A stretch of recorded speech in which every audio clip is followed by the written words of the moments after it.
how do you change your communication style based on the audience? For example, if it is for executives, technical people, or general public. What are your top three recommendations you have to improve our communication overall? This question is great because it captures the key consideration within the question, the audience. Before you can decide how to adjust your communication style to be more effective, you must first determine who your primary audience is. And then you need to figure out what the objective or purpose of the presentation or interaction is. Is your primary audience a business executive, a technical stakeholder, a peer, a direct report, a friend? Of course, there's also the case of a combination audience where you may be delivering a presentation to the general public with very diverse backgrounds and expertise. Knowing your audience is important because you can make certain assumptions around what is important to your audience. A busy executive may not be interested in knowing the research steps and the detailed work you completed to reach the options proposed. They may just want to know that the right due diligence was done, whereas a technical stakeholder may be more interested in the details of a proposed solution than just the ROI and the timelines.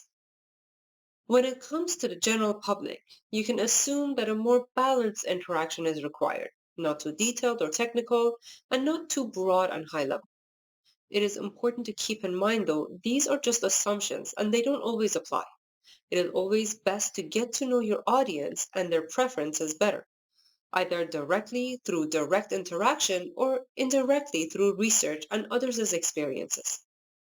Next, is the objective of the presentation or interaction to provide an update? Is it to get an approval or decision? Is it to help solve a problem? Or is it to seek feedback? The way that you organize the information flow and incorporate next steps or call to action should ultimately be determined by your objective. Once you know your objective, it's almost always appropriate to set expectation at the start of a presentation or interaction. In most cases, it also helps to set expectations around the flow of the presentation. For example, if you're presenting to an executive and requesting approval, it would be helpful to share that you'll be taking them through the top two options and your recommended choice and looking for their support and approval.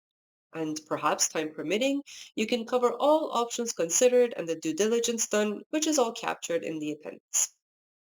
Once you determine the answer to these two key questions, you need to determine how to adjust your default or go-to communication style to be most effective in this situation.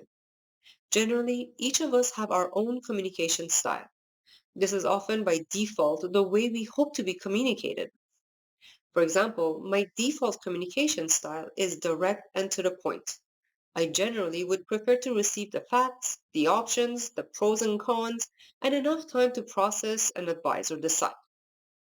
As a result, when I set out to prepare a presentation, prep for a meeting, or find myself in an ad hoc interaction, my default is to go towards what works for me.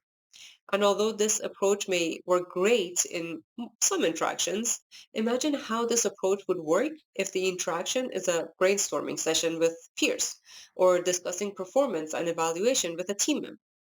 This is where you need to step out of your default or comfort mode and think about the most effective way to approach the interaction or presentation. To summarize, the three recommendations to improve overall communication would be to 1. Know your audience, 2. Be clear on your objectives, and 3. Customize your communication approach to be most effective for the particular interaction. Thank you and good luck.